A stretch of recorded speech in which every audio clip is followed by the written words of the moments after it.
दोस्तों, बिहार में मतदाता सूची विशेष गहन पुनरीक्षण में बहुत ही राहत वाली खबर दे दी है। ठीक है, आज के खबर में देखा गया था, सबसे पहले जो खबर आया उसमें क्या था कि पहले जो 11 तरह के दस्तावेज जो था, जिसको लेकर बहुत ही चिंता थी, किसी के पास है, ज़्यादा अधिकतर तो के पास नहीं था। ठीक है, तो उसके लिए एक बहुत ही अच्छी खबर आई है। ठीक है, पहले देखो यहाँ पे गन्ना पत्र बीएलओ से प्राप्त होते ही तत्काल भरकर आवश्यक दस्तावेज के साथ, मतलब आवश्यक दस्तावेज जो 11 ऑप्शन था, तो उसमें से कोई एक तथा फोटो के साथ बीएलओ को उपलब्ध करा दें। ये पहले था, ठीक है, और अभी भी है, लेकिन इसमें एक चीज़ और जुड़ गया है। यदि आवश्यक दस्तावेज तथा फोटो उपलब्ध नहीं है तो सिर्फ गणना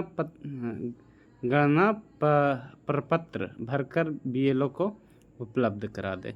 ये अभी जुड़ गया है। ठीक है, पहले था कि ये जो 11 तो तरह के जो दस्तावेज थे उसमें से एक दस्तावेज हर हाल में ज़रूरी था। ठीक है, लेकिन अब ये जोड़ कर, मतलब आज के नोटिफिकेशन में ये ऐलान हुआ है, अनाउंसमेंट हुआ है कि अब इसकी ज़रूरत नहीं है। अगर नहीं है तो भी कोई बात नहीं, आप सिर्फ भर के जो उसमें फॉर्म है उसको फिलअप करके आप दे दें, उसी से आपका काम हो जाएगा। ठीक है, देखो इसको पूरा न्यूज़ क्या है ये मैं आपको पढ़ के बताता हूँ। ठीक है, आज तक का ये न्यूज़ है।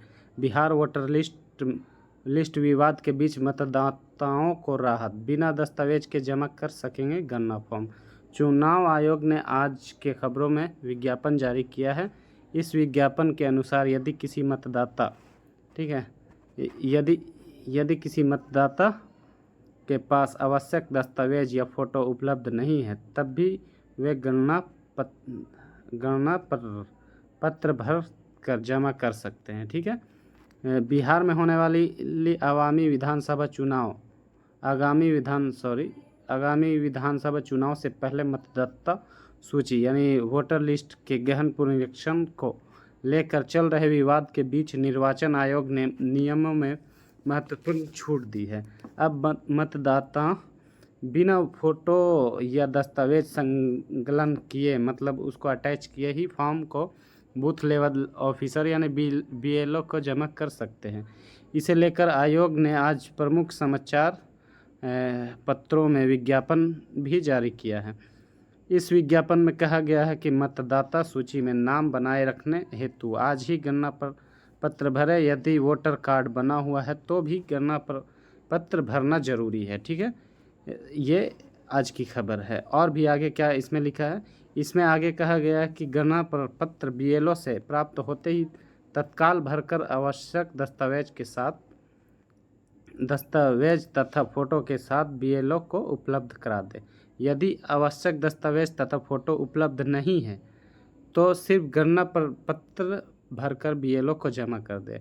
आयोग ने ऑनलाइन फॉर्म भरने के लिए क्यूआर कोड दिया है। ठीक है, और ये उसका क्यूआर देखो, यहाँ पे क्यूआर कोड है, इसको स्कैन करके इस ऑनलाइन भी भर सकता है। ठीक है, इसके अलावा चुनाव आयोग ने स्पष्ट किया है कि 1 जनवरी 2003 के तारीख तक मतदाता सूची में दर्ज मतदाताओं को फॉर्म तथा दस्तावेज देने की ज़रूरत नहीं है। मतलब इसके अलावा चुनाव आयोग ने स्पष्ट किया है कि 1 जनवरी 2003 के तारीख तक मतदाता सूची में दर्ज मतदाताओं को फॉर्म के साथ दस्तावेज देने की ज़रूरत नहीं है।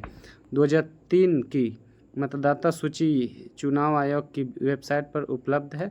यदि मतदाता के पास आवश्यक दस्तावेज उपलब्ध है तो निर्वाचक निबंधन पदाधिकारी को आवेदन को प्रोसेस करने में आसानी रहेगी।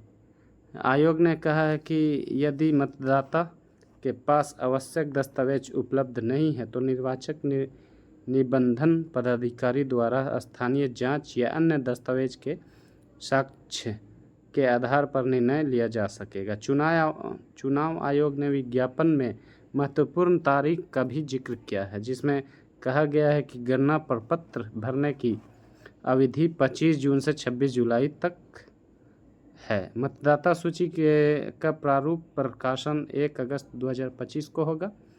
और दावे और आपत्तियों की अवधि 1 अगस्त से 1 सितंबर, यानी एक महीना पूरा उसके लिए टाइम रहेगा। अगर मान लो कोई सूची में जो नाम आया है नए वाले सूची में, वोटर लिस्ट में, उसमें कोई नाम या डेट ऑफ बर्थ को लेकर कोई भी आपत्ति है या फिर से उसको सुधार वगैरह करवाना है, तो उसके लिए 1 महीना आपको पास टाइम दिया जाएगा।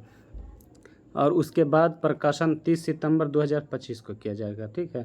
अंतिम मतदाता सूची का प्रकाशन 30 सितंबर 2025 को किया जाएगा, यानी ये फाइनल होगा। उसके बाद फिर जो ये फाइनल हो गया मतलब ख़त्म, उसके बाद ये जो वोटर आईडी का काम है वो बिल्कुल ख़त्म हो जाएगा। जिसका आया है उसी का रहेगा, जिसका नहीं आया है वो नाम बिल्कुल कट जाएगा। ठीक है। मुख्य चुनाव आयुक्त ज्ञानेश्वर कुमार ने जब एक निजी दौरे पर फिरोज़ाबाद में आए थे, जहां उन्होंने बिहार की मतदाता सूची तथा विपक्ष द्वारा चुनाव आयोग पर किए गए जा रहे सवाल पर अपनी प्रतिक्रिया दी है। उसने सवाल किया कि विपक्ष बार बार चुनाव आयोग पर सवालिया निशाना लगा रहे हैं और कह रहे हैं कि उनकी शिकायतों का कोई निस्तारण या निर्णय नहीं हो रहा। तो उसके जवाब में ये सब जो किया गया है, बहुत गरीब लोगों के पास ये जो नहीं था, उसके लिए बहुत ही राहत वाली खबर है। उम्मीद करता हूँ कि ये वीडियो पसंद आया होगा। लाइक कर देना, सब्सक्राइब कर देना। धन्यवाद।